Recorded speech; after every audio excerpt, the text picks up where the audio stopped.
भक्त के घर भगवान का वास हो, इससे बड़ी खुशी और क्या हो सकती है एक भक्त के लिए। प्रभु, आपने तो सेवा का अवसर देकर मेरे जन्म को सफल कर दिया, किंतु दुख है प्रभु कि आपको केवल माड़ भाती परोस सका।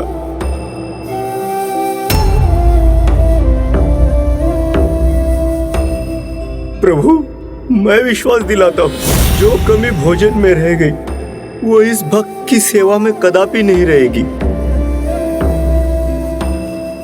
प्रभु, हमें क्षमा कर दीजिए, हमारे कारण शुक्ल आपको व्यंजन और पकवान नहीं दे पाया। देवर जी की अटूट भक्ति ने हम दोनों के नेत्र खोल दिए, हमें क्षमा कर दीजिए प्रभु। हम भी अपना जीवन आपको समर्पित करते हैं, आप जो भी दंड देंगे मुझे स्वीकार है प्रभु। भूल होना तो प्रकृति है, मान लेना संस्कृति, और उसे सुधारना प्रगति, और शरणागत तो क्षमा का ही पात्र होता है। और जो भक्ति एवं विश्वास के मार्ग पर चलकर भी उस मार्ग से भटक जाते हैं, ईश्वर उन्हें भी अच्छे मार्ग पर लौटने का पूरा अवसर देते हैं। भगवान के लिए भक्त और उसका परिवार ही उनका परिवार होता है, जिनका साथ वो कभी नहीं छोड़ते और सदैव उनका कल्याण ही करते हैं। हे विनायक, आप स्वामी की सहायता के लिए उनके साथ यहाँ आए थे, आप काशी की रक्षा के लिए यहाँ आए थे, तो अब इस विकट समय में हमारा साथ मत छोड़िए प्रभु। भगवान ना किसी का साथ छोड़ते हैं, ना किसी को दंड देते हैं। व्यक्ति के अपने कर्म होते हैं जो उसके जीवन के अनुभव बनकर उनके सामने आते हैं। नरांतक, तुम्हारा अंत तो मैं करके ही रहूंगा।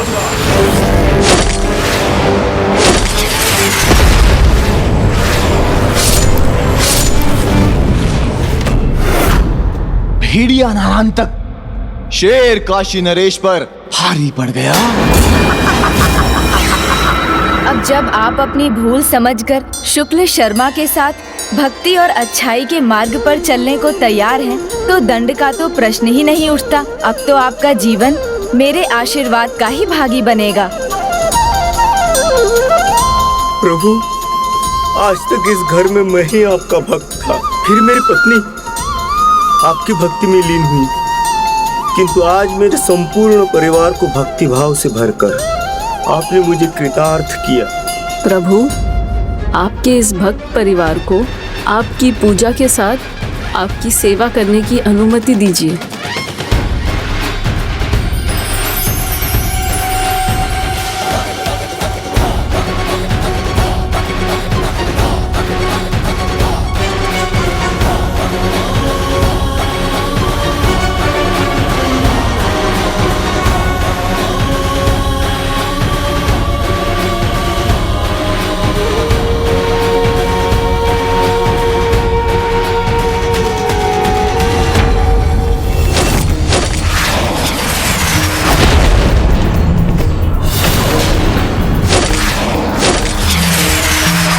काशी की रक्षा कीजिए प्रभु, सहायता कीजिए विनायक।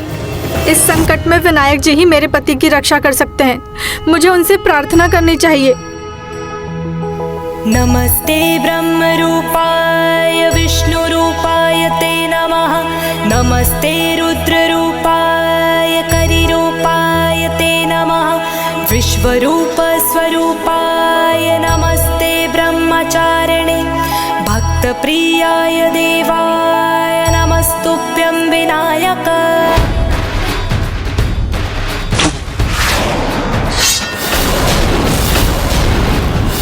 काशी नरेश, अब तो तुम्हारा धनुष भी नष्ट कर दिया मैंने, अब क्या करोगे?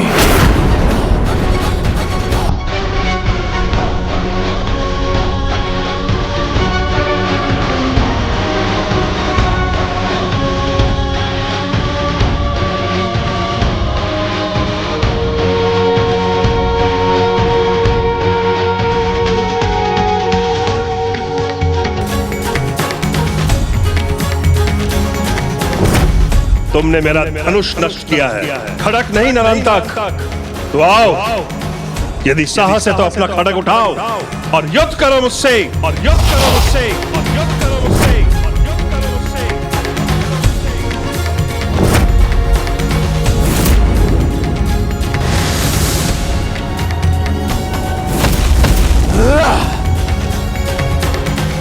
काशी नरेश, अब इस क्रीड़ा के साथ साथ तेरे जीवन का भी अंत करूंगा मैं।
अब ये तुच्छ असुर तुम्हारा काल बनेगा।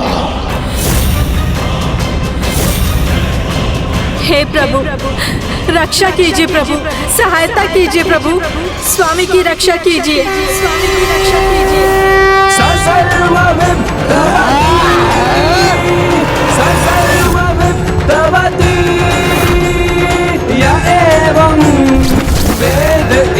उपनिषद ओम गणपतये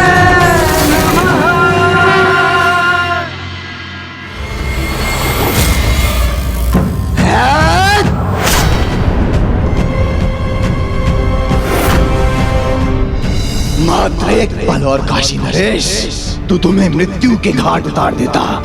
धन्यवाद करो अपने प्रभु का कि महान देवांतक और नारांतक आज भी सूर्यास्त के पश्चात युद्ध विराम के नियम को मान्यता देते हैं।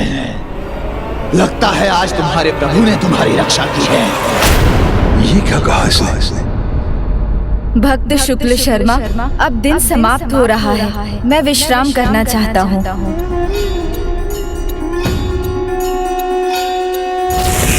आज तो बच गए काशी नरेश, किंतु कल कौन बचाएगा?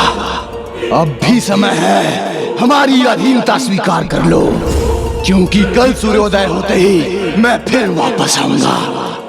और तुमने समर्पण नहीं किया तो अपने अंत के लिए तैयार रहना।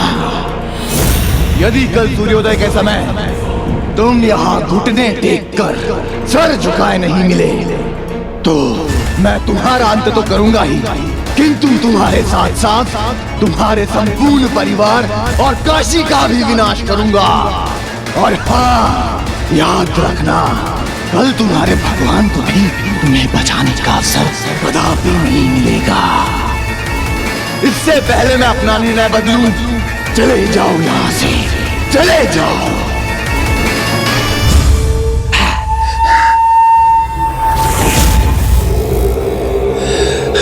सारथी, रथ भगाओ।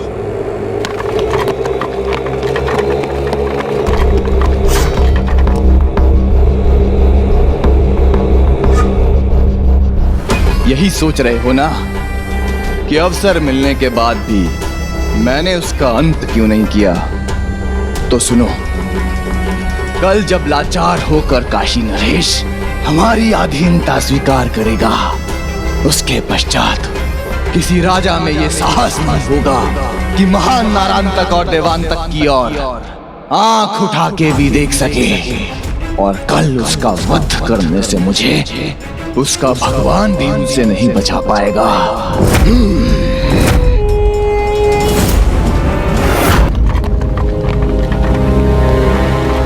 लगता है आज तुम्हारे प्रभु ने तुम्हारी रक्षा की है। विनायक जी पर अविश्वास कर मैंने कोई भूल तो नहीं कर दी।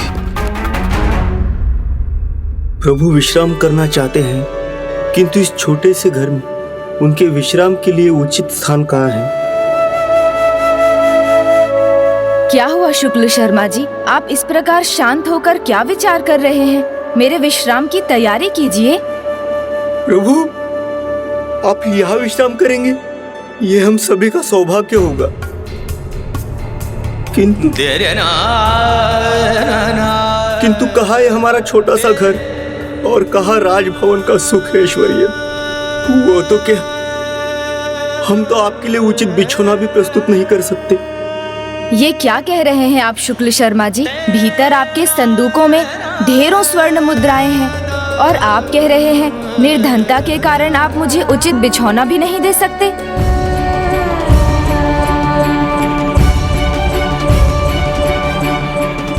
प्रभु, ऐसा क्यों कह रहे हैं? ऐसे विशाल और भव्य भवन में निवास करते हैं और कह रहे हैं मेरे विश्राम के लिए आपके पास स्थान नहीं है। प्रभु, ये क्या कह रहे हैं आप? हमारा घर राजभवन जैसा कहाँ है?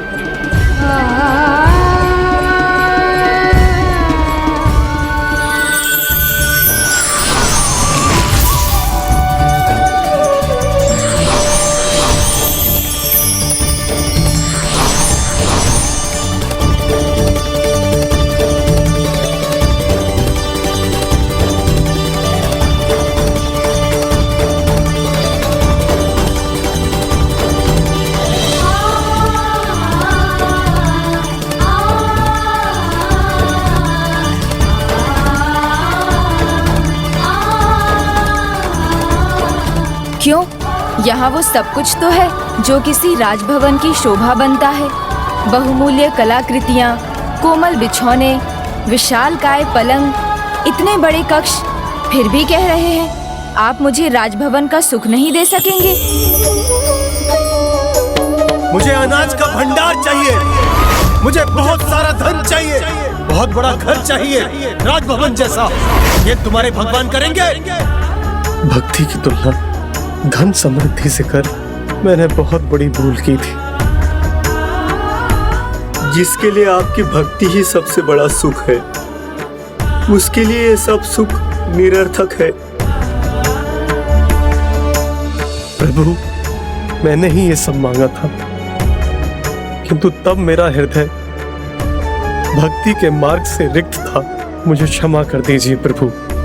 मुझे आपके दर्शन के बाद अब कुछ नहीं चाहिए, बस आप अपने चरणों में स्थान देने की कृपा करें प्रभु। आज के युद्ध में मेरी विफलता ने मुझे बड़ी दुविधा में डाल दिया है। किस पर विश्वास करूं मैं? स्वयं पर या उन पर जिन्हें महर्षि कश्यप ने मेरे साथ मेरी सहायता के लिए भेजा था? प्रभु, इस भक्त परिवार को बस आपका आशीष चाहिए और कुछ नहीं। न ये धन, न ऐश्वर्य, न भवन। तो मुझे भी राजभवन का सुख नहीं, अपने भक्त के घर में उसकी भक्ति का सुख चाहिए। फिर तो हम धन्य हुए। हम अभी आपकी विश्राम की व्यवस्था करते हैं।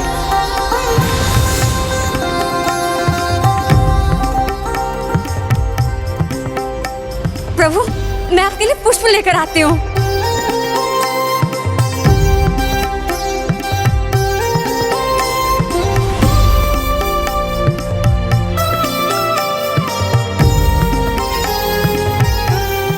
प्रभु, इन पुष्पों की सुगंध बहुत मधुर है। इससे आपका विश्राम और भी आनंदमय होगा। आपको अच्छी निद्रा भी आएगी। मैं इन पुष्पों को समय समय पर बदलती रहूंगी और मैं आपके लिए पंखा जल दूंगी। मैं आपके पांव दबा दूंगा। प्रभु, मैं भी आपके पैर दबा दूंगा। आप सभी ने प्रभु की सेवा का दायित्व लिया, तो मैं क्या करूंगा?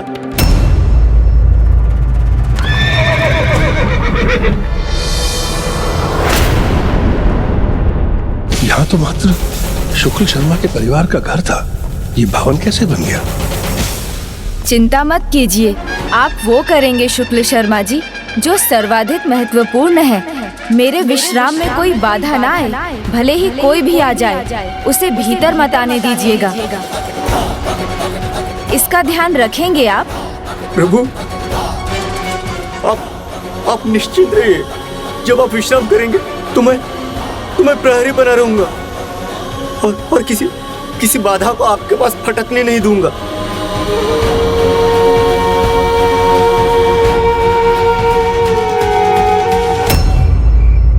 जब तक प्रभु विश्राम कर रहे हैं, मैं किसी को भी भीतर जाकर उनकी निद्रा भंग नहीं करने दूंगा।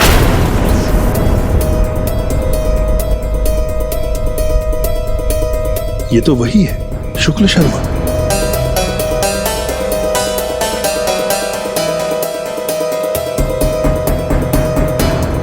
प्रणाम महाराज। दरिद्र अचानक धनाढ्य हो गया, साधारण घर जैसा निवास राजभवन जैसा विशाल और सुंदर हो गया। कैसे हुआ ये चमत्कार? चमत्कार नहीं, आशीर्वाद है विनायक जी का। अच्छा, तो बताओ कहाँ मिलेंगे वो? मैं भी उनसे भेंट करना चाहता हूँ। मैं भी तो सुनूं, मेरी प्रजा को अपना भक्त क्यों मना रहे हैं वो? क्षमा करें महाराज, मैं अभी आपको रोकने के लिए विवश हूँ। मैं आपको भीतर नहीं जाने दे सकता। तुम रोकोगे मुझे? भूल तो नहीं गए कि मैं कौन हूँ? राजा हूँ मैं तुम्हारा, मैं काशी नरेश हूँ। महाराज, मैं कुछ नहीं भूला। कदाचित भूल तो आप रहे हैं। आप काशी नरेश हैं, हमारे महाराज हैं, किंतु जो समस्त ब्रह्मांड के महाराज हैं, उनकी आज्ञा भंग कर एक राज्य के, एक नगर के राजा का आदेश मैं कैसे स्वीकार करूं? ओह, तो यही सत्य है। मेरे पद को छीनकर मेरी प्रजा को ही मुझसे विमुख करना चाहते हैं विनायक। राजा हो या रंग, सब उन्हीं की प्रजा है महाराज, तो आपका पद भला वो क्यों छीनेंगे? तुम्हें उनके लिए उत्तर देने की आवश्यकता नहीं है। अब ये प्रश्न मैं उन्हीं से पूछूंगा। क्षमा करें महाराज। भूल कर रहे हो तुम। उनको काशी लाने वाला मैं हूँ, मेरे अतिथि हैं वो। उनसे भेंट करने का पूर्ण अधिकार है मुझे। अतिथि तो भगवान का रूप होते हैं, उनकी इच्छा तो सर्वोपरि होती है, और जब स्वयं भगवान हमारे अतिथि हैं तो उनकी इच्छा के विरुद्ध मैं कुछ नहीं होने दूंगा। उन्हीं का आदेश है मैं किसी को भी भीतर ना जाने दूं, तो मैं किसी को भीतर नहीं जाने दूंगा, आपको भी नहीं। बस, अब तुमने मेरे आदेश का उल्लंघन किया तो अभी तुम्हारा शीश धड़ से विलग हो जाएगा। उचित है महाराज, आप अपने खड़ग से मेरा वध कर दीजिए और भीतर जाइए, क्योंकि ना ये भक्त अपनी प्रभु की आज्ञा का उल्लंघन कर सकता है, और आपकी प्रजा होने के नाते अधिक देर तक मैं आपको रोक भी नहीं सकता।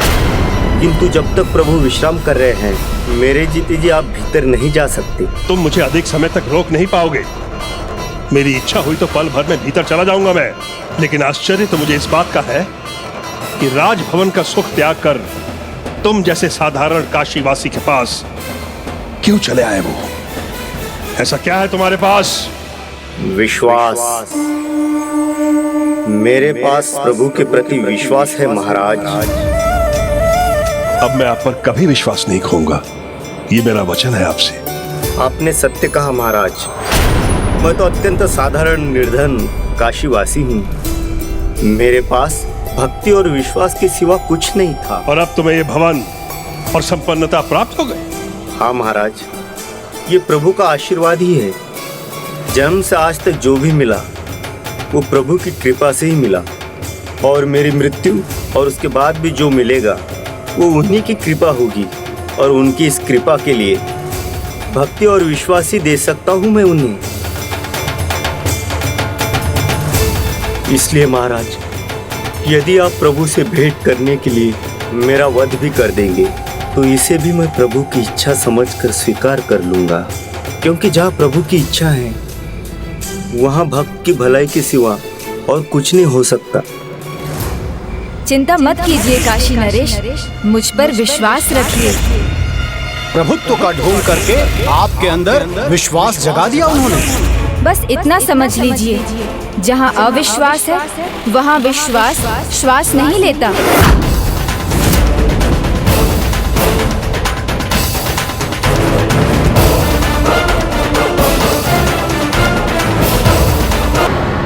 ऐसा अटूट विश्वास कैसे है तुम्हें कि उनके लिए तुम अपने प्राण भी गंवाने को तैयार हो? कहीं इसलिए तो नहीं कि उन्होंने तुम्हें विशाल भवन प्रदान किया है? नहीं महाराज, चमत्कार मेरे विश्वास का आधार नहीं है, मेरी भक्ति है। चमत्कार विश्वास का आधार नहीं होता राजन, क्योंकि कोई मायावी भी चमत्कार दिखाकर लुभा सकता है। विश्वास सच्चा तभी हो सकता है जब वो श्रद्धा और भक्ति पर आधारित हो। क्योंकि ये तो परम सत्य है कि संसार में जो भी है सभी के स्रोत परम ब्रह्म है, और जो परम ब्रह्म है उन पर विश्वास करने के लिए कोई कारण ढूंढने की कोई आवश्यकता नहीं। और जो परम ब्रह्म है उन पर विश्वास करने के लिए कोई कारण ढूंढने की कोई आवश्यकता नहीं। महाराज, आशा है मैंने जो भी कहा आप समझ रहे होंगे। मैं समझ गया। समझना और मानना दो सर्वथा भिन्न बातें होती हैं, किंतु मुझे विश्वास है जो बात आपने अभी समझी है शीघ्र आप उसे मानने भी लगेंगे। मैं मान भी गया प्रभु, मैं मान गया।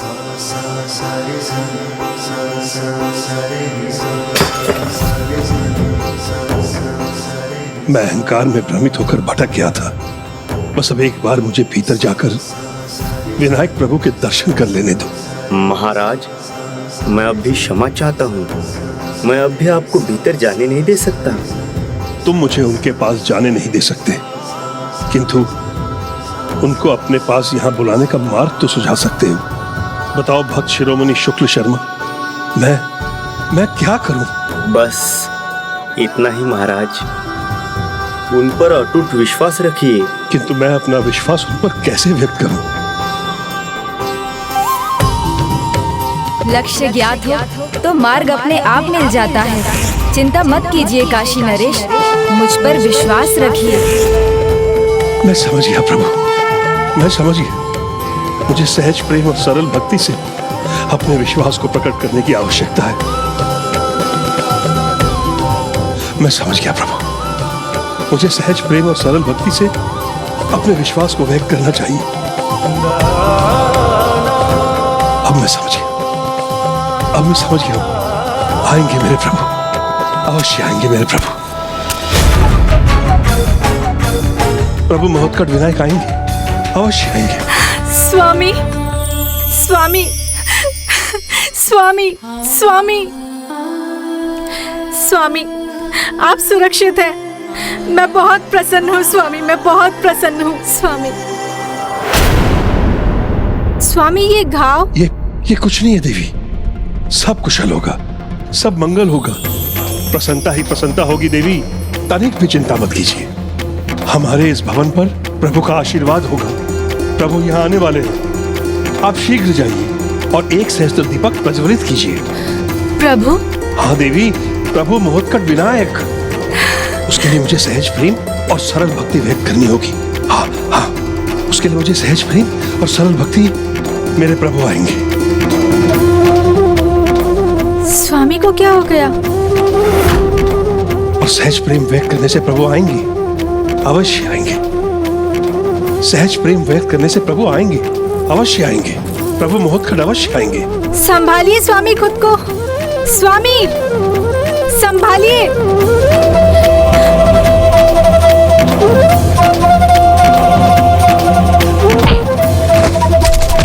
स्वामी संभालिए खुद को स्वामी। प्रभु महोत्कट विनायक आएंगे, अवश्य आएंगे। स्वामी संभालिए।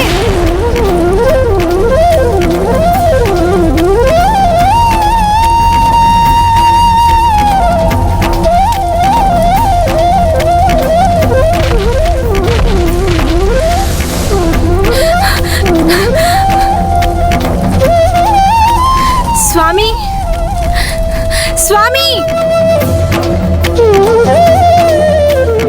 महारानी, मुझे मिट्टी चाहिए, हल्दी चाहिए, जल, पुष्प, मुझे समस्त पूजा की सामग्री चाहिए। महारानी, शीघ्र व्यवस्था कीजिए। जी महाराज। मेरे प्रभु अवश्य लौटेंगे।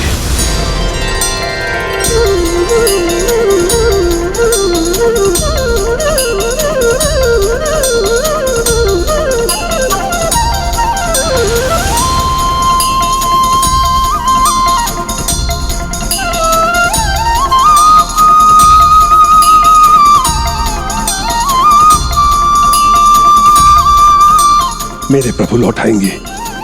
मेरे विनायक, मैं अपने विश्वास को श्रद्धा और भक्ति से व्यक्त करूंगा।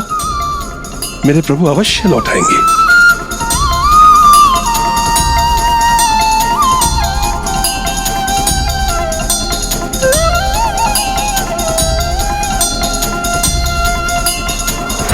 कल का सूरज उस काशी नरेश और तुच्छ बालक के अंत के साथ ही अस्त होगा। नरेश के समर्पण करते ही मेरा ये त्रिशूल उसके प्राणों का अर्पण करेगा।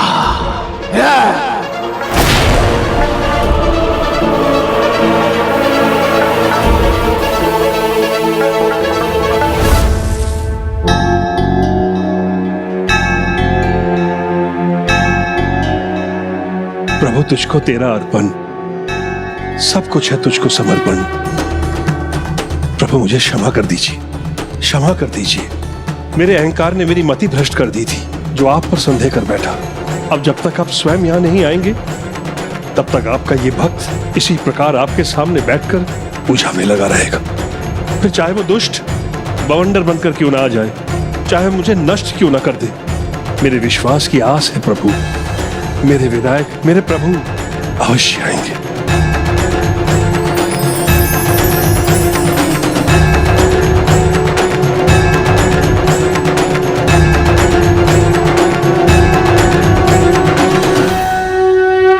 ओम नमस्ते गणपतये त्वमेव प्रत्यक्षं तत्त्वमसि त्वमेव केवलं कर्तासि एकदन्ताय विघ्न वक्रतुण्डाय धीमहि तन्नो दन्ती प्रचोदयात् एकदन्तं चतुर्हस्तं पाशं कुशधारिणम् रदं च वरदं हस्ते बिभ्राणं भूषध्वजम् रक्तं लंबोदरं शूर्पकर्णकं रक्तवाससं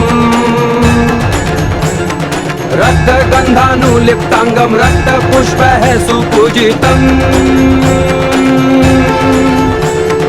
भक्तानुकम्पिनं देवं जगत्कारणमच्युतम् आविर्भूतं च सृष्ट्यादा प्रकृते पुरुषात् परम् एवं ध्यायति यो नित्यं स योगी योगिनां वरः। ये कैसी ध्वनि है जिसने मेरी निद्रा को भंग किया?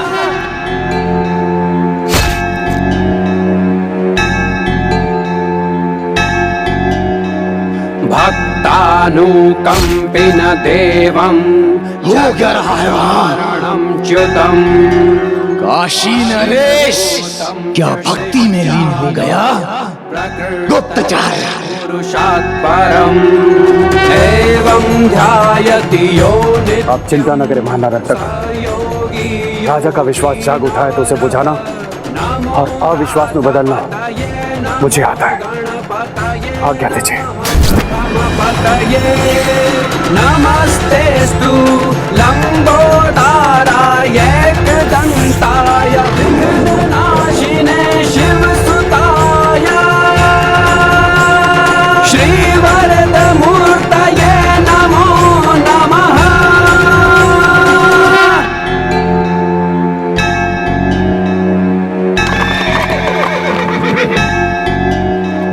यो दूर्माकुरैर्यजति स वैश्रवणो मपो भवति यो लाजर्यजति स यशोवान् भवति। महाराज, महाराज, महाराज आप क्या कर रहे हैं? किसकी पूजा कर रहे हैं?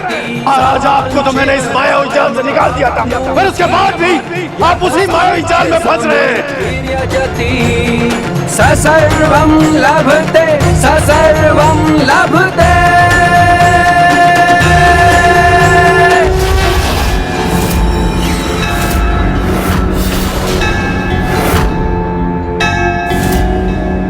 अष्टौ ब्राह्मणान् सम्यग्राहयेत्। काशी नरेश, अब तुम्हारे अंत में केवल कुछ ही पल शेष हैं। सूर्य ग्रहे महानंद तुम्हारी मृत्यु मेरे ही हाथों लिखी है।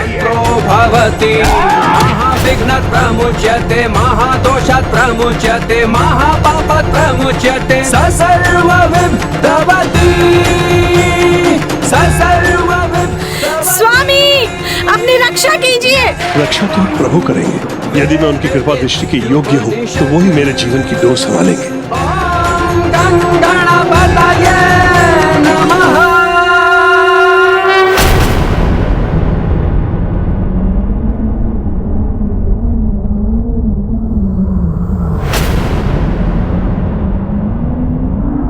हैं? ये क्या हुआ?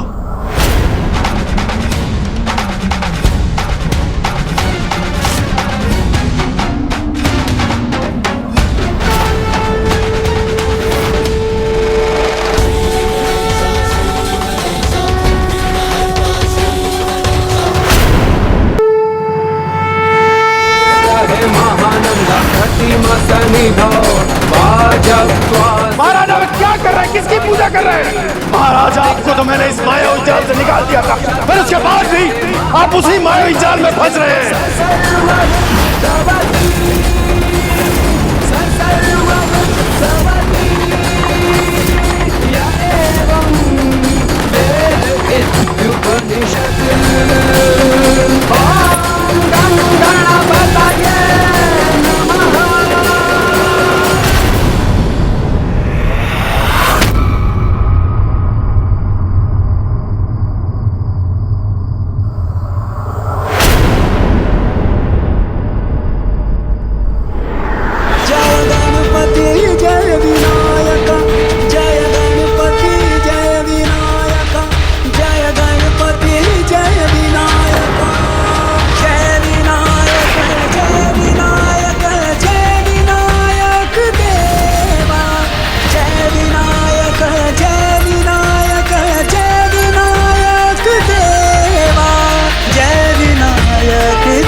गुप्तचर का भी वध कर दिया इसने।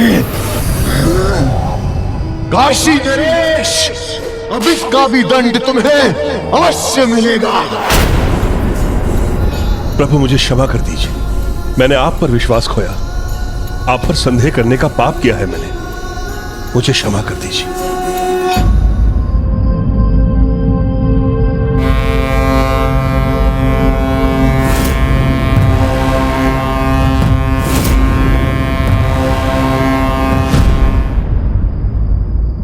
प्रभु विनायक ही हमारे नायक हैं। आपकी कृपा के लिए संपूर्ण काशी ललायत है।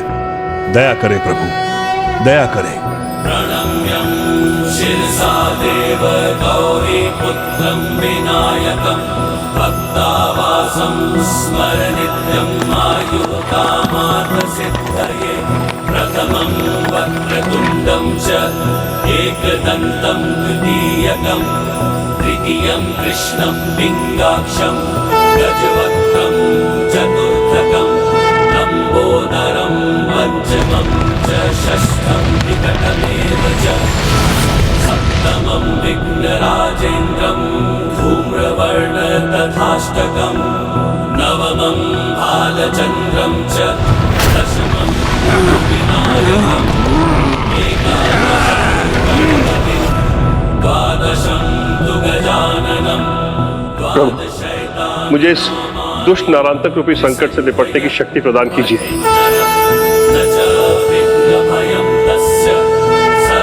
राजन, आपने मेरे संकट नाशक स्तोत्र का पाठ किया है, इसलिए अब आपका संकट मेरा संकट है।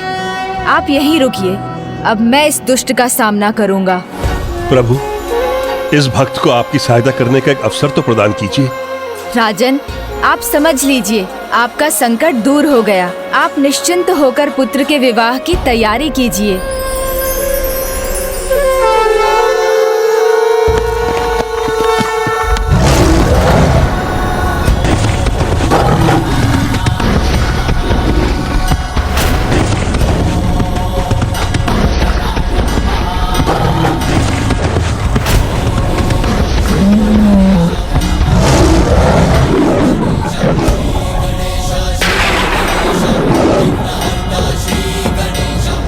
अंततः तुम मेरे सामने आ ही गए बालक। अपना अंत नहीं चाहते हो तो लौट जाओ नरांतक। तुम्हारे जैसे दुष्ट पापी को पवित्र काशी नगरी में पांव रखने का भी अधिकार नहीं। तुच्छ बालक, कौन रोकेगा मुझे? तुम ऐसी भूल कदापि नहीं करना तुच्छ बालक, अन्यथा तुम्हें स्वयं को क्षमा करने का अवसर भी नहीं मिलेगा। और रही बात मुझे रोकने की, तो तुम्हारा ये भ्रम मेरे सैनिक ही तोड़ देंगे।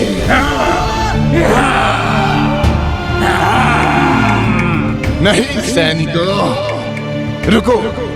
मैंने भ्राता देवांतक को वचन दिया है कि इस तुच्छ बालक का वध मैं अपने हाथों से करूंगा।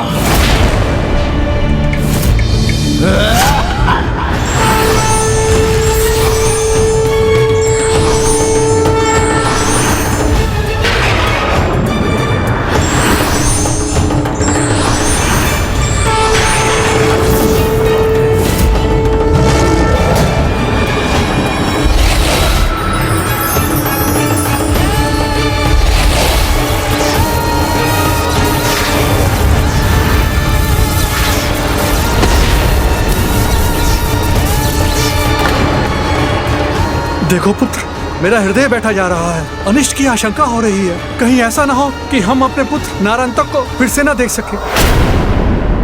पुत्र, एक भूल तो वो कर चुका है। दिव्य बालक विनायक द्वारा रक्षित पवित्र नगरी काशी पर आक्रमण करने की भूल। असाधारण पुत्रों के पिता के मुख से ये बातें शोभा नहीं देती। नारायणतक त्रिदेवों का भी सामना कर सकता है। आप निश्चित हो जाइए, वो वहां से अवश्य विजय होकर लौटेगा।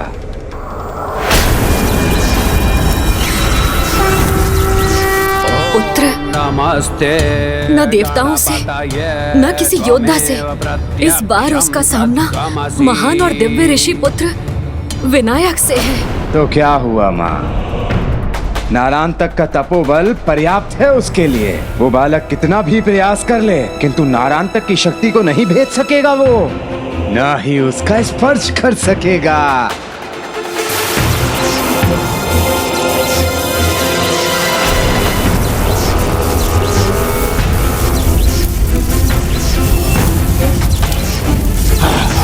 अब शीघ्र मेरी विजय के साथ ये युद्ध समाप्त होगा। बस नरांतक, अब तुम्हारा समय आ गया है।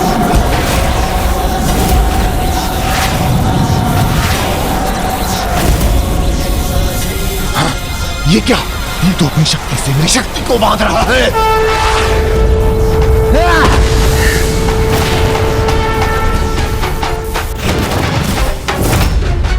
ये कैसे संभव कर दिया इसने? मत भूलो उस आकाशवाणी को जिसने विनायक को तुम्हारा काल घोषित किया था। यदि वो आकाशवाणी सत्य हुई तो महर्षि कश्यप और देवी अदिति के पुत्र के रूप में तुम्हारी मृत्यु का कारण अवतरित हो चुका है। मुझे आकाशवाणी में नहीं, अपनी और अपने भ्राता नारायणतक की शक्तियों पर विश्वास है।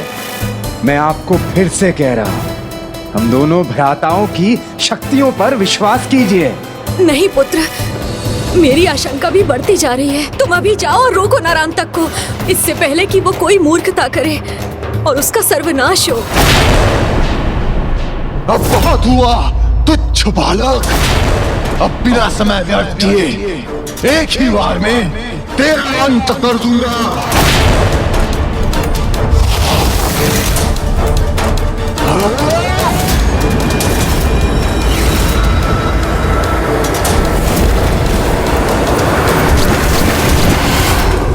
एक ही बार में इस युद्ध का अंत चाहते थे ना नारायणतक? तो लो, अब मैं इस युद्ध का अंत करता हूँ।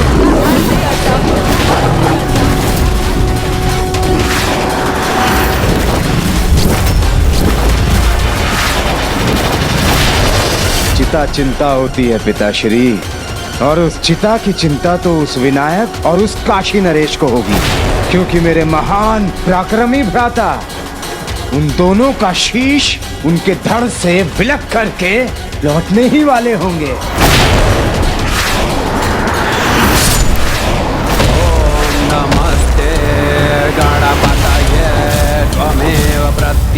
प्रत्यक्षं तत्त्वमसि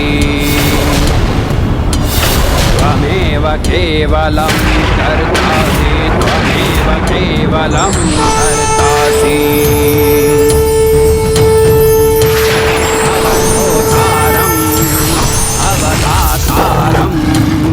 अवधातारम् अवानुचालमवशिष्यम्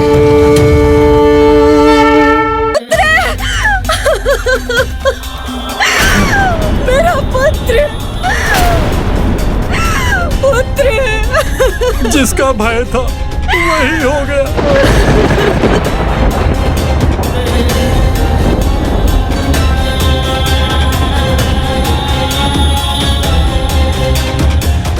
तुमने जो कुछ भी कहा ठीक उसके विपरीत हुआ है सब। तुम्हारे अहंकार के कारण आज हमने हमारे पुत्र को खोया है। ना तुम विनायक के विरुद्ध जाते और ना हमें ये दिन देखना पड़ता। तुम्हारा हट, तुम्हारी मूर्खता कारण बने हैं मेरे पुत्र के अंत के। तुमने अपने भ्राता को ही काल के मुख में ढकेल दिया है। एक माँ से उसका पुत्र छीन लिया है तुमने, छीन लिया है उसका पुत्र। तुम्हारे अहंकार के कारण हमने हमारे पुत्र को खोया है। एक माँ से उसका पुत्र छीन लिया है तुमने। बस माता बस।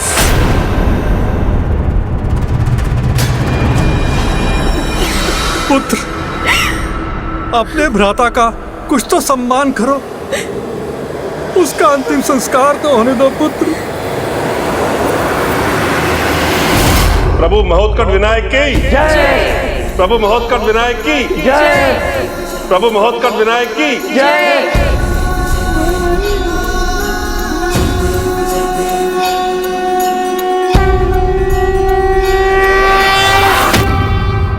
क्या हुआ महारानी? अब आप क्यों चिंतित हैं? महाराज, अपने भ्राता के वध के बाद तो देवांतक और भी अपार शक्ति और बल के साथ आक्रमण करेगा और हम या हमारी सेना अभी उसका सामना करने के लिए तैयार नहीं है। महारानी, जब विश्वास में अविश्वास का विष मिल जाता है तब कितना भयंकर परिणाम होता है ये हम देख चुके हैं। किंतु प्रभु ने अविश्वास का आवरण हमारे आंखों से हटा दिया है। इसलिए अभी तनिक भी चिंता किए बिना अपने हृदय को प्रभु के चरणों में समर्पित कर दो।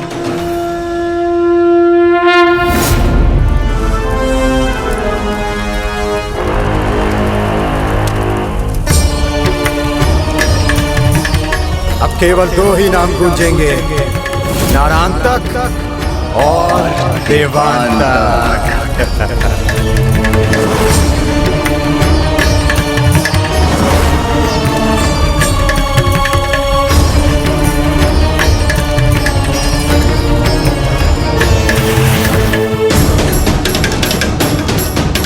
कि मेरे महान पराक्रमी भ्राता के आगे वो बालक कदापि नहीं टिक पाएगा। जाके अंत कीजिए उस काशी नरेश और उसके साथ साथ उसके रक्षक बालक का। हम दोनों में से किसी को जाना ही होगा, तो पहले मैं जाऊंगा। तुम्हारे काल का नाम है ये महोत्कट विनायक। तो क्या वास्तव में वो आकाशवाणी सत्य थी? क्या वास्तव में वो बालक हम दोनों का काल है?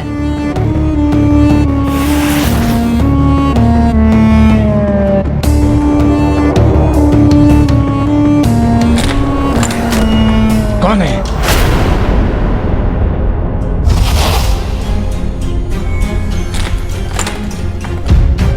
क्या हो रहा है ये? सभी द्वार अपने आप क्यों खुल रहे हैं? किसकी आहट है ये?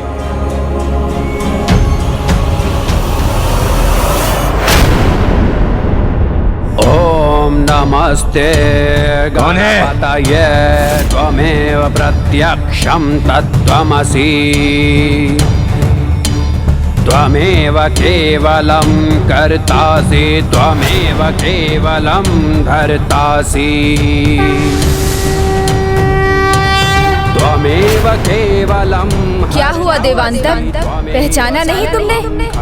मैं ही हूँ परम ब्रह्म। मैं वो हूँ जिसने तुम्हारे भ्राता का वध किया।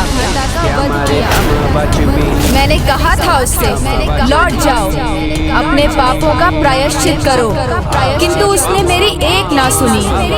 अब मैं स्वयं तुम्हें सावधान करने आया हूँ। धर्म को स्वीकार करो, अधर्म का परित्याग करो, अन्यथा तुम भी अपने विनाश के लिए तैयार हो जाओ। तुम सावधान करोगे मुझे? सावधान होने का समय तुम्हारा है। भयभीत नहीं हुआ हूं मैं। यदि तुम सब मिलकर भी मेरे सम्मुख आओगे तब भी देवांतक तुम्हारा सामना करने के लिए तैयार है।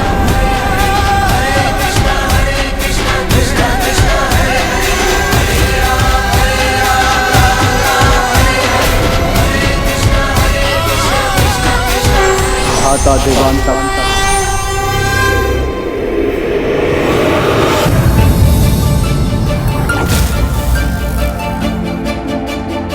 भ्राता, मेरे भ्राता नारायणतक,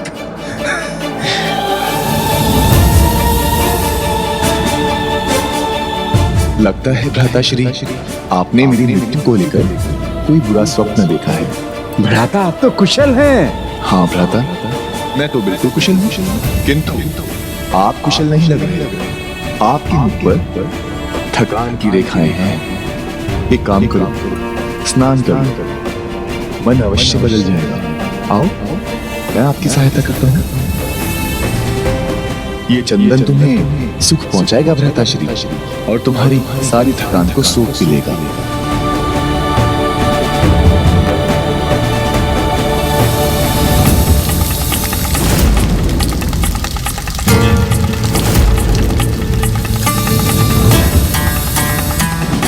भ्राता देवांतक, बहुत लंबे समय से सिंहासन पर आसीन हो, अब थोड़ा विश्राम कर लेना चाहिए। उचित कह रहे हो भ्राता, विश्राम तो चाहिए मुझे। कई दिनों से विनायक को लेकर मन में अनेक विचार आ रहे हैं और उन विचारों को शांत करना आवश्यक है। भ्राताश्री, किंतु अब सभी समस्याओं से मुक्त होने का समय आ गया है। जाइए, आपका बिछौना तैयार है, विश्राम कर लीजिए।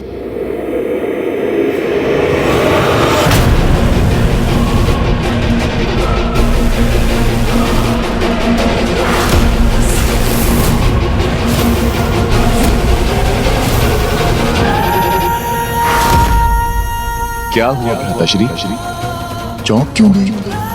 मृत्यु के बाद चिता ही तो शैया बनती है।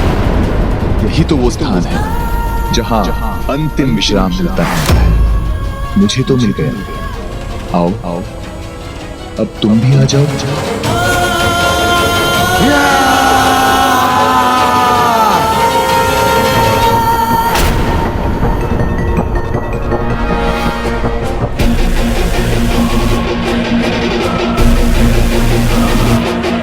कोई नहीं है, ये सत्य नहीं है, ये मात्र एक स्वप्न है, एक बुरा स्वप्न।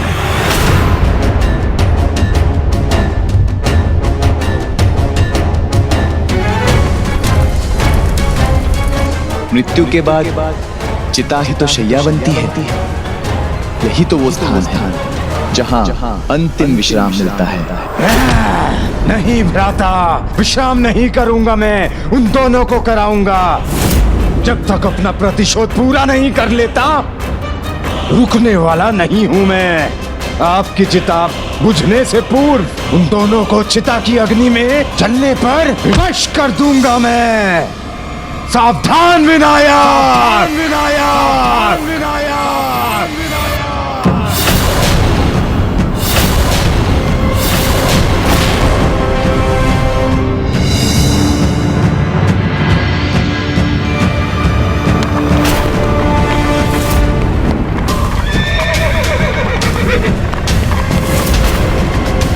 महाराज, असुरों ने फिर से आक्रमण कर दिया है।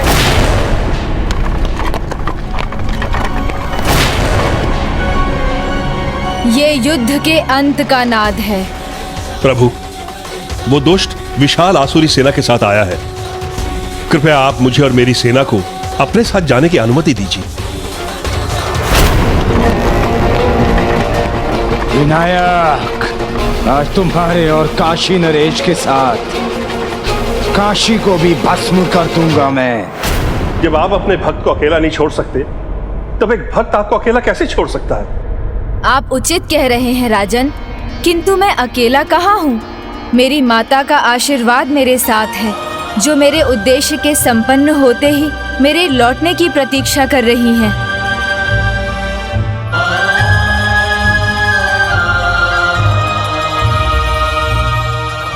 उचित है माता, मैं एक बार अवश्य लौट कर आऊंगा।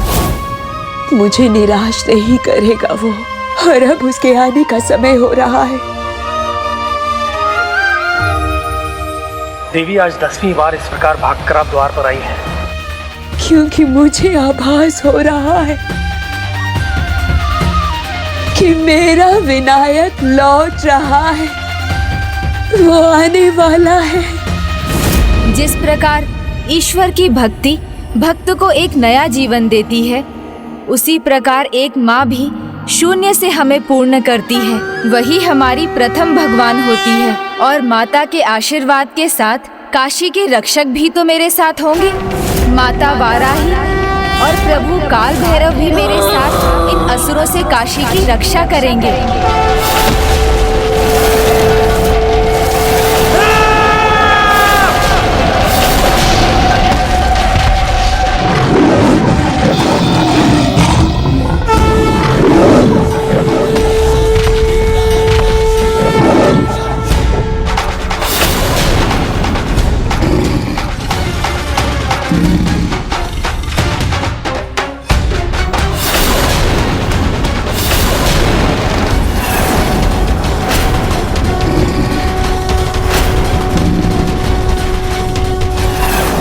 विनाश काले विपरीत बुद्धि। अपने भाई के समान चेतावनी मिलने पर भी तुम वही कर रहे हो जो अनुचित है, जो तुम्हें तुम्हारे सर्वनाश की ओर ले जाएगा। देवांतक नाश और सर्वनाश की चिंता नहीं करता, वो कायरों का कार्य होता है। और मैं शब्दों से नहीं, शब्द भेदी बाण से तुम्हें छल्ली कर दूंगा। तुम्हारा काशी नरेश तो कदाचित मेरी सेना देखकर भयभीत हो गया। देखो, उनके सैनिक तो मन ही मन पराजय भी स्वीकार कर चुके हैं। मूर्ख हो तुम, और तुम्हारी मूर्खता भरा अहंकार तुम्हें भ्रमित कर रहा है। जो सत्य है वो जानते हो तुम, किंतु मानते नहीं। तुम जानते हो तुम्हारा अंत मेरे जीवन का उद्देश्य है, इसलिए ये मेरा युद्ध है जिसके लिए मैं प्रस्तुत हूँ।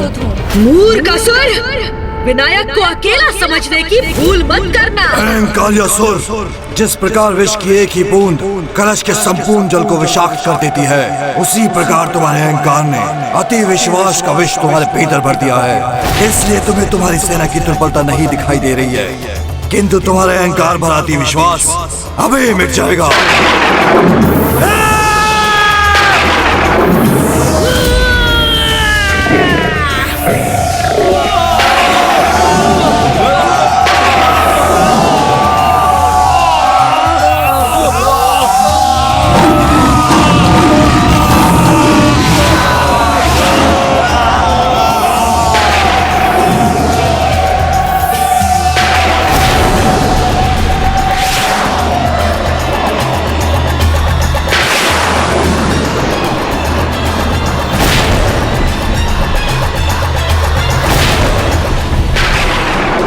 सेना को ही मिटाया है ना अभी, देवांतक का अंत थोड़ी किया है, और वो तुम कर भी नहीं सकोगे। रुकिए माता वाराही, रुकिए प्रभु काल भैरव। ये युद्ध तो मेरी नियति है, इसलिए मुझे अकेले ही इसका अंत करने की अनुमति दीजिए।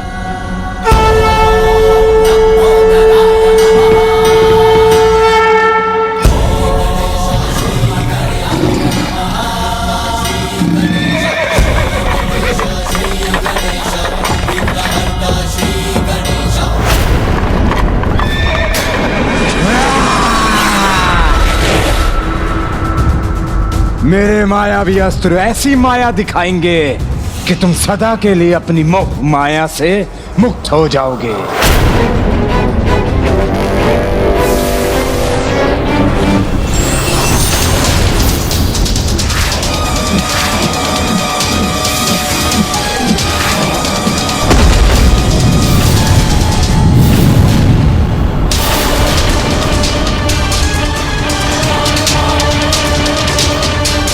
देवांतक, अभी भी समय है। जिस प्रकार तुम्हारा ये मायावी अस्त्र कोई भी माया नहीं कर पाया, विफल हो गया, उसी प्रकार तुम्हारा विश्वास और अहंकार भी मिटने वाला है, क्योंकि सदा से यही होता आया है, बुराई पर अच्छाई की विजय।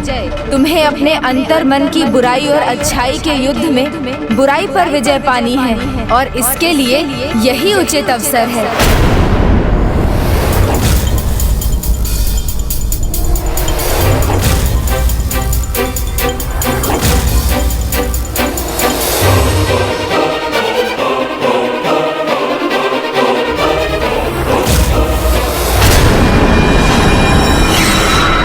बस बालक, उपदेश नहीं, युद्ध करने आया हूँ।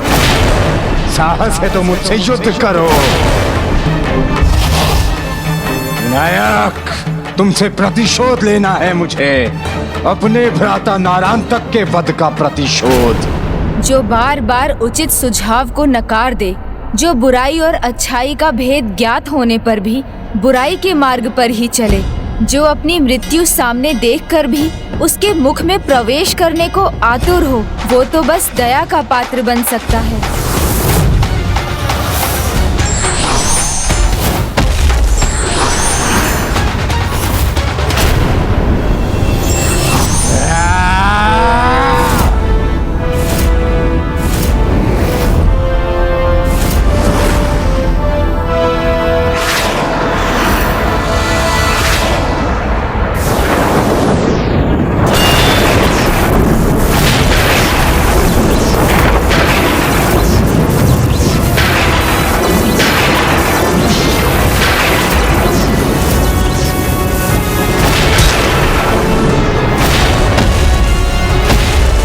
शक्तिशाली है ये असुर, किंतु अपनी शक्ति का प्रयोग सदा बुराई के लिए ही करता है।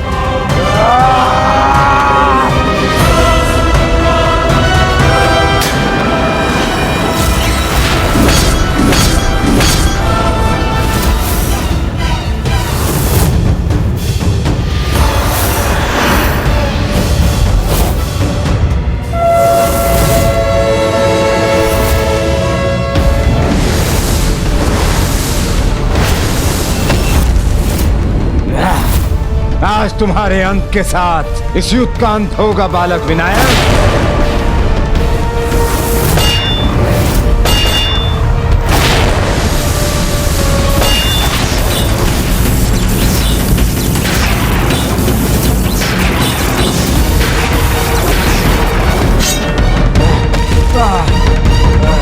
प्रभु महोत्कट विनायक इस पर प्रहार क्यों नहीं कर रहे हैं?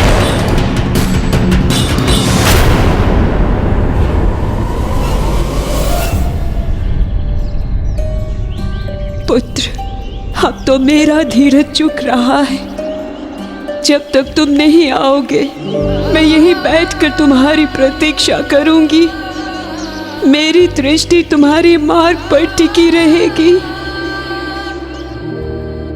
मैं केवल इतना चाहती हूँ कि जब तुम्हारे अवतार का प्रयोजन पूर्ण हो जाए, बस एक बार अपनी माता से भेंट करने अवश्य आना पुत्र। माता मेरी प्रतीक्षा कर रही होंगी। मुझे शीघ्र अतिशीघ्र इस युद्ध को समाप्त कर उनके पास पहुंचना चाहिए।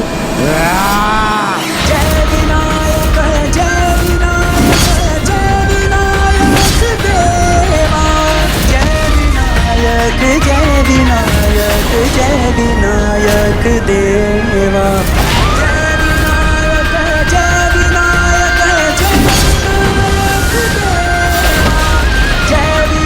माता, इसकी मृत्यु मेरे हाथों में नहीं, स्वयं इसके कर्मों पर आश्रित है। मैं तो मात्र अपना कर्म करते हुए इसे अवसर दे रहा हूँ, जिससे इसे अपनी त्रुटि का आभास हो जाए, अन्यथा इसकी मृत्यु तो निश्चित ही है।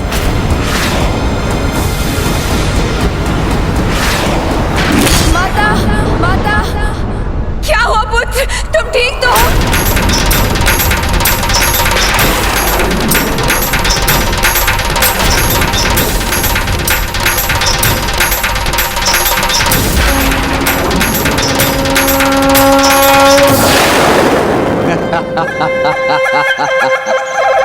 क्या हुआ विनायक? अपना दंत गवा बैठे, अब क्या करोगे? मेरे पास तो अनेकों गदाएं हैं, किंतु तुम अपना दूसरा दंत कहां से लाओगे?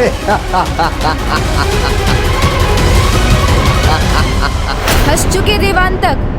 तो सुनो, तुमने स्वयं मुझे अपने अंत का अस्त्र दे दिया।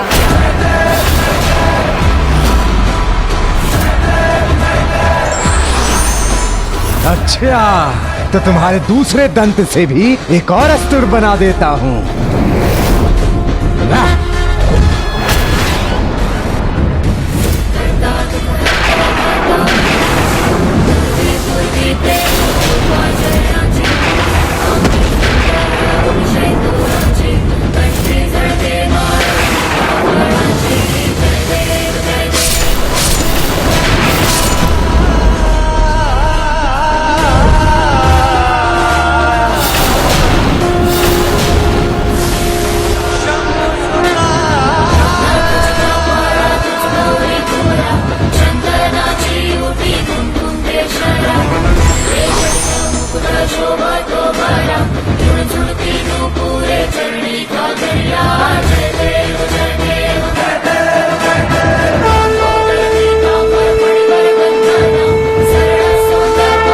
विनाश काले विपरीत बुद्धि। मैंने कहा था ना, तुम भूल कर रहे हो, किंतु ये तुम्हारे जीवन की अंतिम भूल है। जय मंगल मूर्ति, ओ श्री मंगल मूर्ति, दर्शन मात्रे मन कामना पूर्ति। जय देव जय देव जय देव जय देव।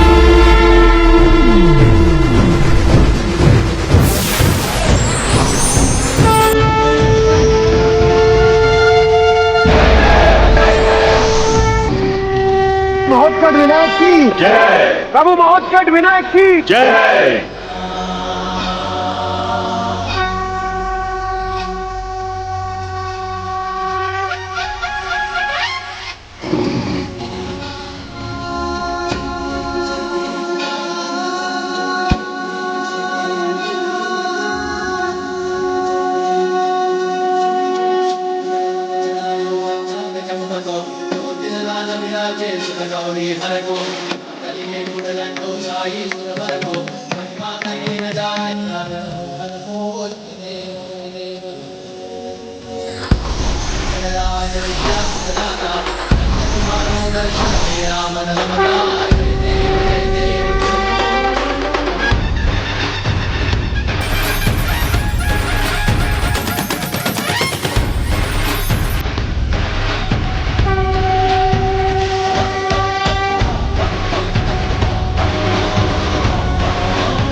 काशी नरेश, मेरे यहाँ आने का उद्देश्य संपन्न हुआ। संसार इन दोनों के आतंक से मुक्त हुआ, इसलिए अब मेरे विदा लेने का समय आ गया है। हे परम भक्त शुक्ल शर्मा, आपके साथ मैं अपने सभी भक्तों को आशीष देता हूँ कि आज के बाद जो कोई भी मुझ में शुक्ल शर्मा के समान अटूट विश्वास रखेगा, और हे राजन, जो भी भक्त आपके समान निश्चल भक्ति से संकट नाशन स्तोत्र का उच्चारण करेगा, उसके सभी संघर्ष मेरे हो जाएंगे। मैं स्वयं उसके सभी संकटों को अपना मानकर उन्हें दूर करूंगा। और जो भक्त मेरे स्तोत्र का उच्चारण 6 मास तक दिन में 3 बार भी करेगा, उसे मनोवांछित आशीष प्राप्त होगा। विद्यार्थी को विद्या, धनार्थी को धन, संतान की इच्छा रखने वाले को संतान, और मोक्ष की कामना करने वाले को मुक्ति प्राप्त होगी। और जो पूर्ण विश्वास से एक संपूर्ण वर्ष मेरे स्तोत्र का गायन करेगा, उसकी सभी इच्छाएं स्वतः पूर्ण होंगी। किंतु अभी मेरे लिए माता की इच्छा को पूर्ण करना सबसे अधिक आवश्यक है। जब तुम्हारे अवतार का प्रयोजन पूर्ण हो जाए, बस एक बार अपनी माता से भेंट करने अवश्य आना पुत्र। अतः अब मैं प्रस्थान करूंगा, किंतु मेरी कृपा दृष्टि सदा आप लोगों पर बनी रहेगी। प्रभु, फिर तो विनायक सीधे माता अदिति के पास गए होंगे। माता और पुत्र का ममता और वात्सल्य तो अपूर्व रहा होगा ना?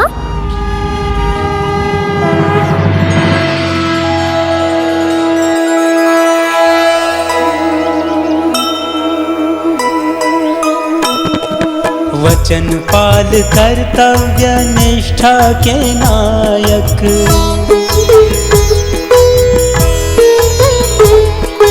माता से मिलने चले प्रभु श्री विनायक।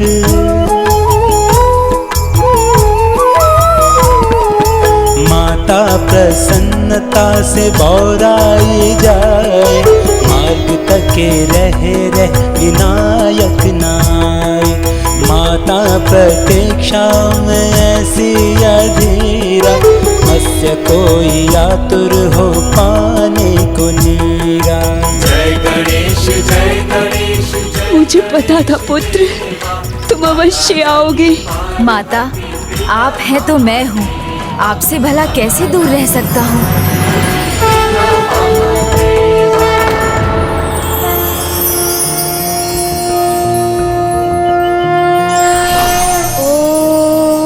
सिद्धि बुद्धि सहिताय। प्रणाम प्रभु श्री महागणाधिपति जी। प्रणाम प्रभु महागणाधिपति जी। विनायक, तुम्हारे अवतार का उद्देश्य पूर्ण हो चुका है, इसलिए अब तुम्हारे लौटने का समय है। तुम्हें अपनी माता से मिलने की अनुमति नहीं। तुम्हें अपनी माता से मिलने की अनुमति नहीं। देवी अदिति, विनायक के अवतार का प्रयोजन सिद्ध हुआ, इसलिए अब उसके वहां रुकने का कोई औचित्य नहीं। उसे लौटना होगा, उसे लौटना होगा।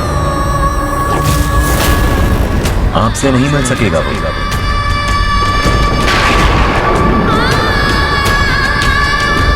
किंतु प्रभु, मैंने माता को वचन दिया है।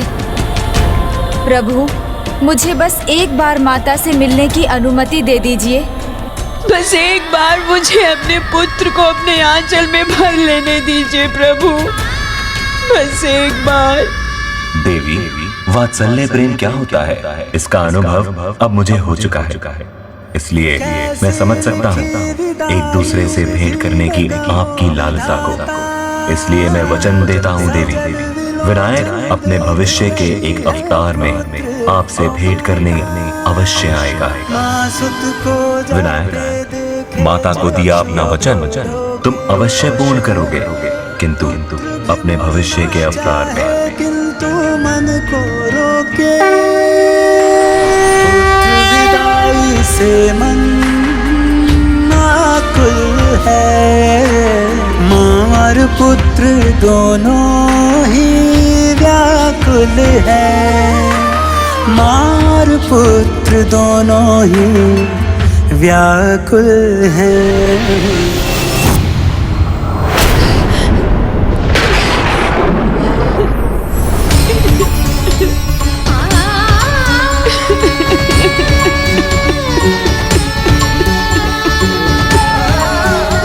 यदि मेरे भाग्य में प्रतीक्षा ही लिखी है तो अब वही करूंगी मैं। जब तक तुम नहीं आ जाते पुत्र, इस माँ के मन को संतुष्टि नहीं मिलेगी पुत्र, नहीं मिलेगी। उस दिन तो माता और पुत्र नहीं मिल सके थे, परंतु उस दिन से लेकर आज तक माता प्रतिदिन अपने पुत्र विनायक की प्रतीक्षा करती हैं, इस आशा के साथ कि वो एक बार उनसे मिलने अवश्य आएगा। देखो पुत्र, तुम्हें अपने हाथों से लड्डू खिलाने की आशा में मैंने आज फिर अपने हाथों से तुम्हारे लिए लड्डू बनाए हैं। तुम आओगे ना पुत्र?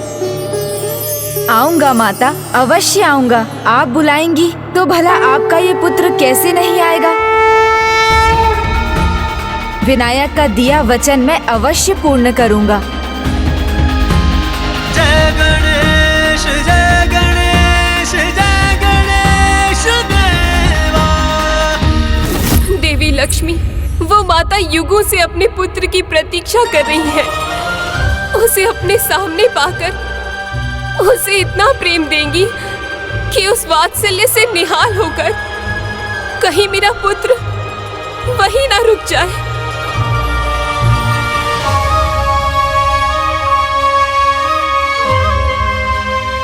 ऐसा नहीं हो सकता देवी पार्वती, यह असंभव है।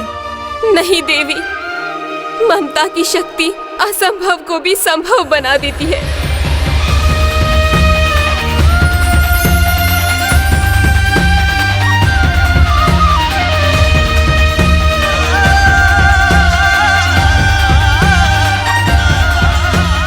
पुत्र गणेश युगों की आस पूर्ण करेगा एक माता की।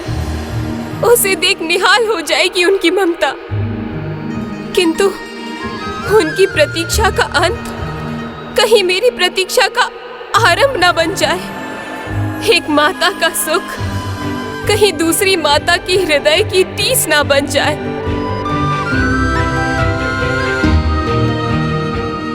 माता, मैं आ गया।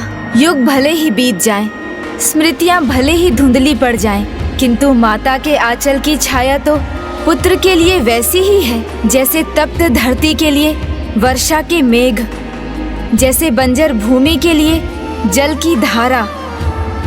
माता, जब कभी भी मेरे आंखों से अश्रु छलक जाता था तो मुझसे अधिक पीड़ा तो आपके हृदय को होती थी। मेरे रूठने पर आप अधीर हो जाती थीं। अपने हाथों के लड्डू खिलाकर उनमें अपने मीठे मीठे बोलों की मिठास घोलकर मुझे मनाती थीं। मुझे सब स्मरण हो आया, मेरा वो बचपन, मेरा यहाँ से जाना और मेरा वचन। आ जाओ ना पुत्र, ये देखो, ये लड्डू मैंने तुम्हारे लिए ही तो बनाए हैं।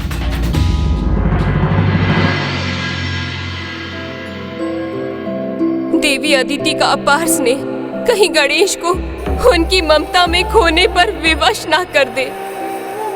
अपने मन को शांत कीजिए देवी पार्वती। गणेश जब अपनी पूर्व अवतार की माता को नहीं भुला सका तो आप तो उसकी इस अवतार की माँ हैं। वो आपको भला कैसे भूल सकता है? पुत्र विनायक, अब और विलंब ना करो पुत्र, और मत सताओ अपनी माता को। आ जाओ ना पुत्र।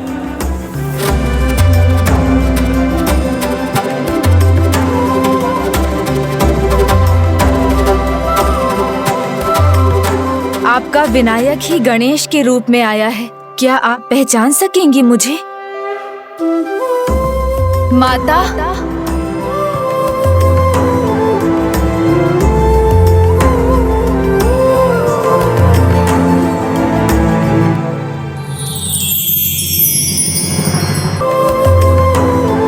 माता,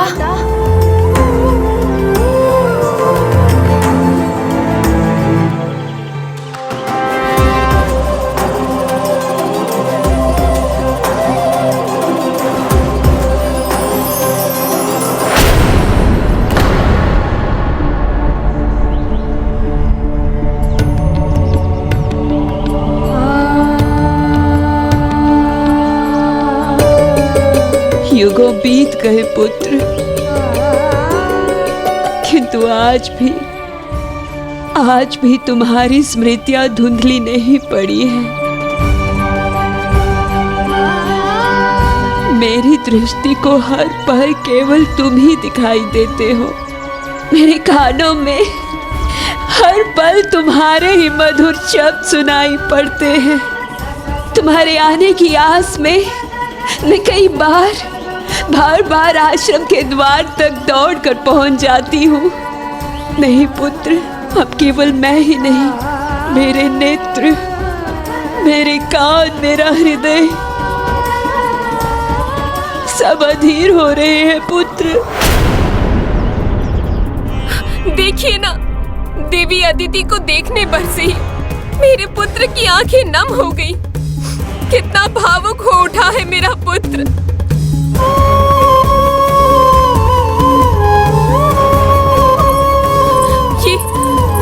ये कैसी भूल हो गई मुझसे?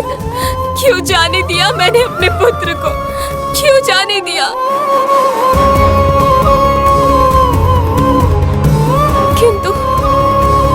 किंतु मैं रोकती भी तो कैसे रोकती? एक माँ ही तो दूसरी माँ का दुख समझ सकती है। मैं समझ सकती हूँ देवी पार्वती। मुझे क्षमा कीजिए देवी, किंतु आप नहीं समझ सकती। एक माँ की दुविधा, एक माँ की चिंता, ममता की शक्ति को आप नहीं समझ सकती देवी। ममता की शक्ति को आप नहीं समझ सकती देवी। ममता की शक्ति को आप नहीं समझ सकती देवी। शक्ति को आप नहीं समझ सकती। देखिए, वो उस माता के पास गया है जिन्होंने युगों से अपनी ममता को सहेज कर रखा है। किंतु एक बात का तो सुख है मुझे, इस सारी ममता का भागी मेरा पुत्र गणेश बनेगा। किंतु फिर क्या होगा? भोलेनाथ के ही समान भोला है मेरा पुत्र गणेश। यदि वो उनकी ममता में रम गया तो वो वहीं रुक गया तो ये कैसी परीक्षा है मेरी ममता की। एक माँ के मन की पीड़ा आप नहीं समझ सकती देवी लक्ष्मी। आप नहीं समझ सकती देवी लक्ष्मी। आप नहीं समझ सकती देवी लक्ष्मी। इसलिए अब मैं तुम्हारे आने का विश्वास तभी करूंगी पुत्र,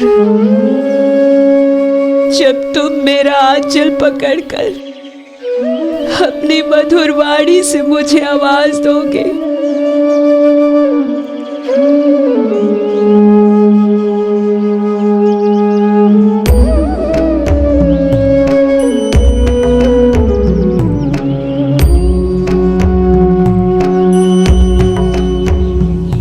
माता, माता, माता।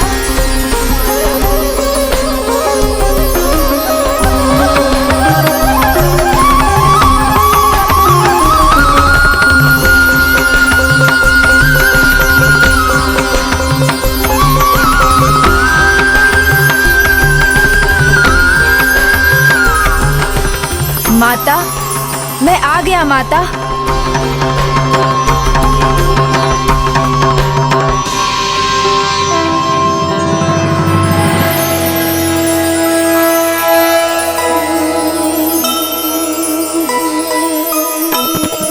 वचन पाल कर्तव्य निष्ठा के नायक,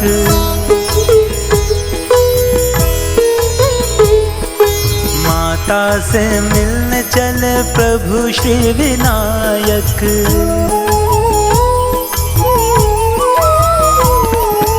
माता प्रसन्नता से बौराई जाए, मार्ग तके रह विनायक नाय। माता प्रतीक्षा में ऐसी अधीरा, मत्स्य कोई आतुर हो पाने को नीरा।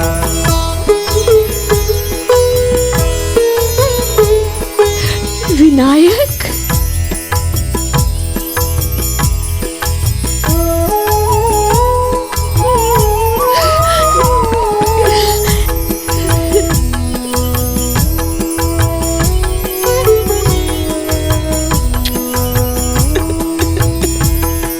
ज्योति से भर उठे नैन रीते रीते,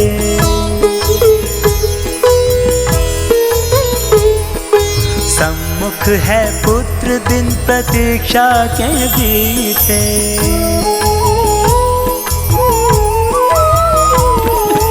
अश्रु बहाते नैन पुत्र को निहारे, गजानन भी इस प्रेम पर वारे वारे। यह देख पार्वती माँ भी अकुलाए, बाह पसारे ममता पुत्र को बुलाए। रुकिए देवी पार्वती, ये आप क्या कर रही हैं? कहाँ जा रही हैं आप देवी? वही देवी अदिति के आश्रम, जहाँ मेरा पुत्र गणेश अपने पुत्र को लौटाने।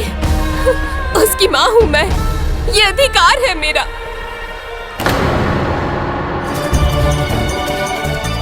दूरी चाहे कितनी भी हो, लेकिन माँ की ममता की डोर पुत्र को उसके पास खींच ही ले आती है। मुझे विश्वास था, पूर्ण विश्वास था अपनी ममता पर, अपने पुत्र विनायक पर। मुझे ज्ञात था कि तुम आओगे, अपनी माँ से मिलने अवश्य आओगे तुम। ये पुष्प कंगन तुम माता अदिति को भेंट करना, ये उन्हें अवश्य ही भाएंगे।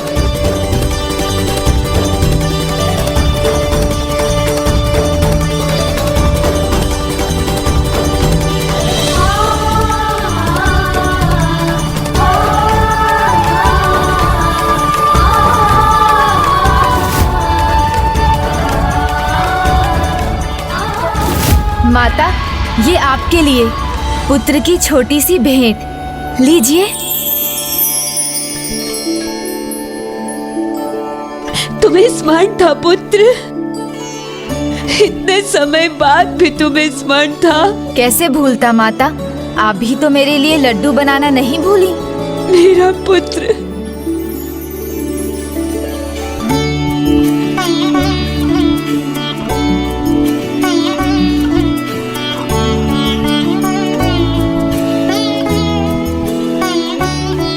कैसे भूल जाती पुत्र, अपने प्रिय पुत्र के प्रिय लड्डू कैसे भूल जाती तुम्हारी माँ। चलो, मैं स्वयं तुम्हें अपने हाथों से लड्डू खिलाऊंगी।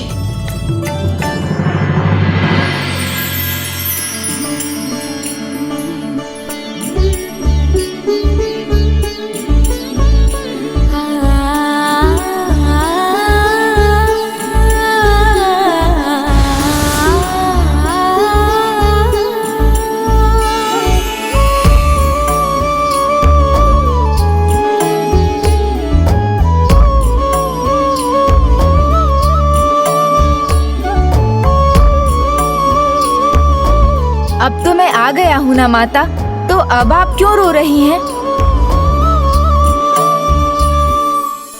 आप मुझे मत रोकिए देवी, मुझे जाने दीजिए, नहीं तो मैं अपने पुत्र को खो दूंगी। इतना विचलित मत होइए देवी पार्वती, आप अपने पुत्र को खोएंगी नहीं, अपितु देवी अदिति की ममता से गणेश के साथ आपका संबंध और प्रगाढ़ होगा। मेरा पुत्र किसी अन्य को माता पुकार ही नहीं रहा, उन्हें ममता का वो सुख दे रहा है जिस पर केवल मेरा और मेरा अधिकार है, और मैं ये सब देखने के लिए विवश हो रही हूँ देवी। इससे एक माँ के मन पर क्या बीतती है आप नहीं समझ सकती देवी लक्ष्मी, आप कभी नहीं समझ सकती। इसलिए मुझे जाने दीजिए, मत रोकिए मुझे, जाने दीजिए। इससे एक माँ के मन पर क्या बीतती है आप नहीं समझ सकती देवी लक्ष्मी, आप कभी नहीं समझ सकती, आप कभी नहीं समझ सकती, कभी नहीं समझ सकती।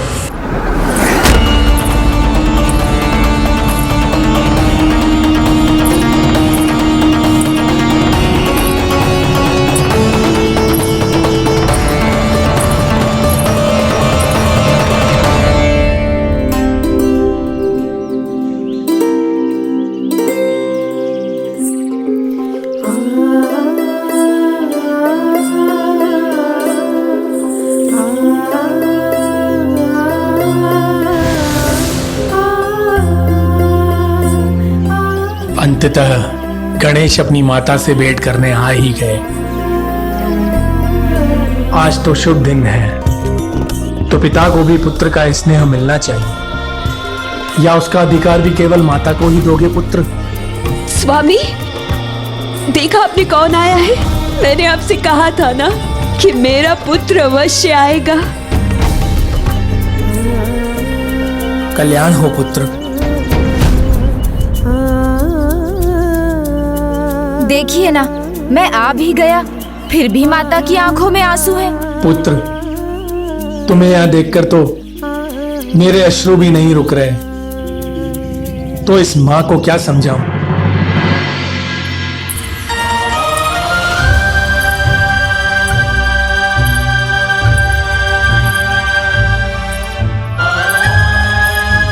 माता, मेरा मन भी भर गया और पेट भी।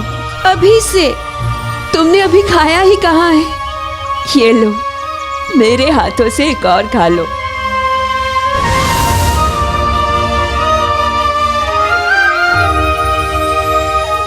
अब तृप्त हुआ है मेरा पुत्र। गणेश को लड्डू नहीं मोदक प्रिय है और सदैव रहेंगे, ये बात मुझसे उसकी माता से अधिक और कौन जान सकता है।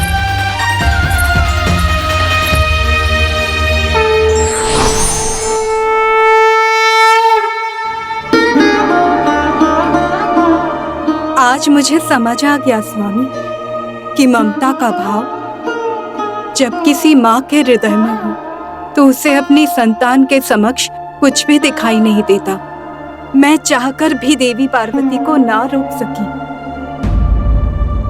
पुत्र, अपनी माँ की जिज्ञासा तो शांत करो।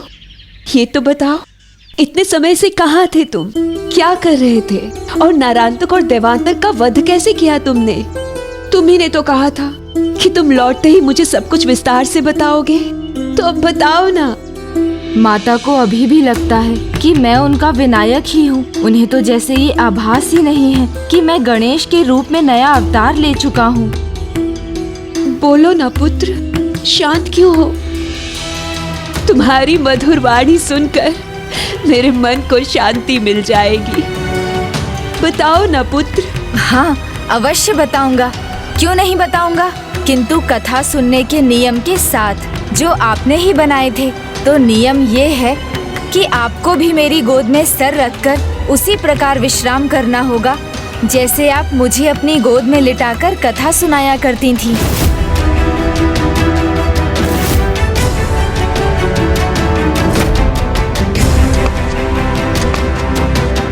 मुझे ज्ञात है माता, मेरे जाने के बाद आप ठीक से सोई भी नहीं हैं। इसलिए आज ये आपके पुत्र का सौभाग्य होगा कि मैं आपकी सेवा कर सकूं। तभी वास्तव में तृप्त होऊंगा मैं। किंतु पुत्र। नहीं माता, आप संकोच मत कीजिए। आपने मेरा कितना दुलार किया है, तो अब मेरा भी तो अधिकार बनता है आपकी सेवा का।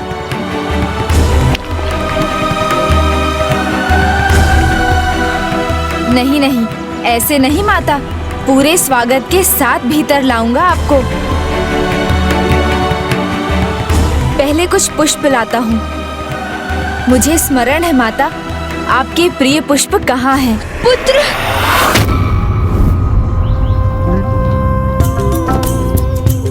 देखिए ना स्वामी, मैं चाहती हूँ कि मेरा विनायक एक पल के लिए भी मेरी आंखों से ओझल ना हो। और ये है कि यहाँ वहाँ भाग रहा है।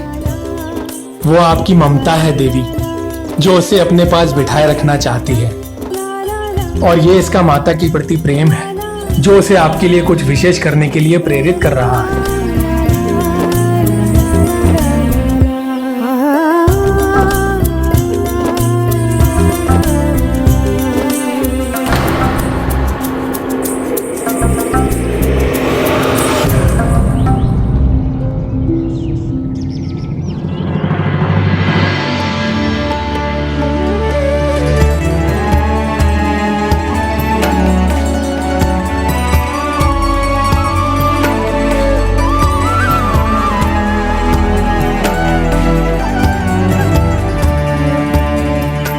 गणेश की दृष्टि मुझ पर पड़ेगी तो वो मेरी ओर खींचा चला आएगा।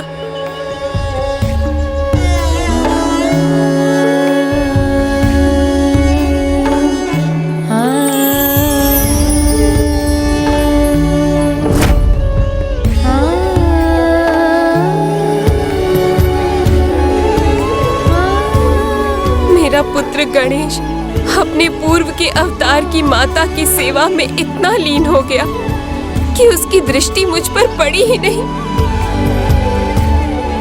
माता माता देखिए, मैं पुष्प ले आया। देखिए माता, ये पुष्प आपको प्रिय है ना?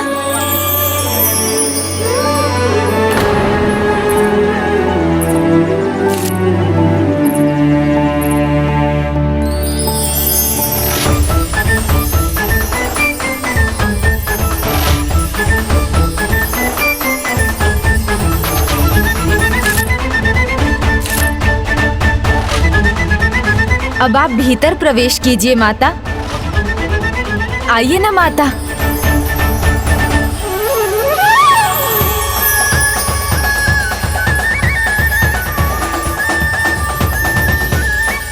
माता और पुत्र का संबंध तो जन्म जन्मांतर का होता है। जो सुख माता की सेवा में है वो सुख और कहाँ। अवतार कोई भी हो, युग कोई भी हो, गणेश पुत्र रूप में अपनी किसी भी माता की ममता को मुरझाने नहीं देगा।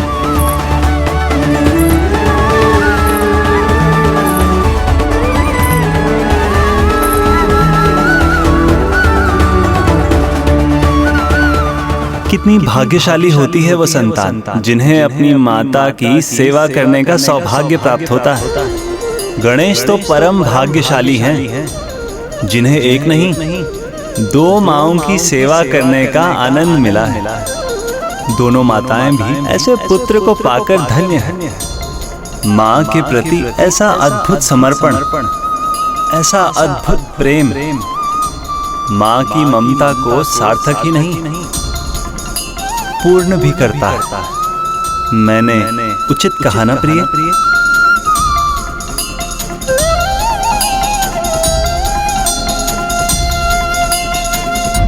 रुकिए माता, पुत्र को अपना कर्तव्य निभाने दीजिए।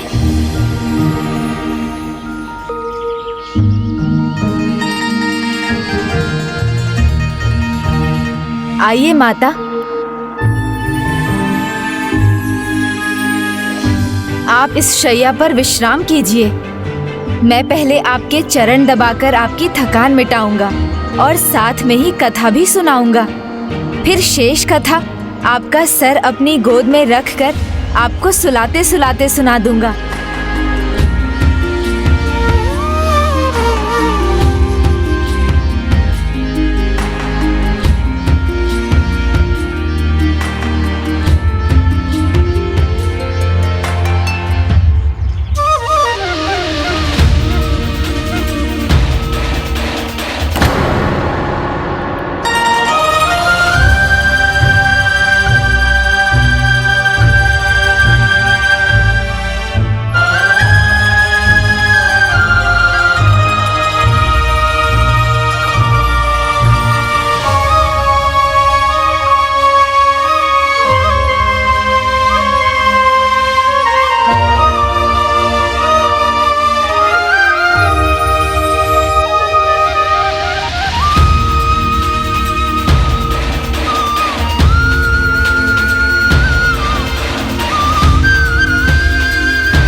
माता, मेरी प्रतीक्षा में आपकी थकी आंखें अब विश्राम करना चाहती हैं। थोड़ी देर उन्हें बंद कर लीजिए।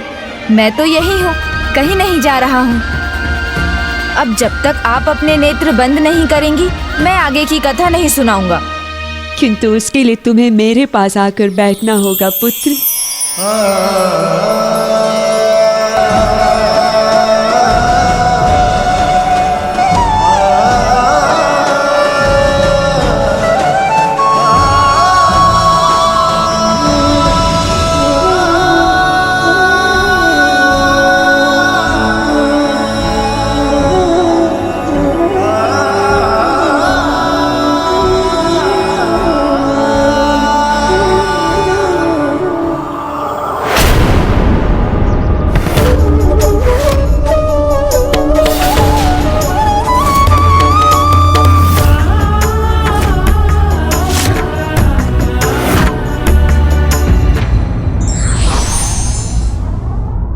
बड़े से बड़े सत्कर्म की तुलना माता पिता की सेवा जैसे पुण्य कर्म से नहीं की जा सकती।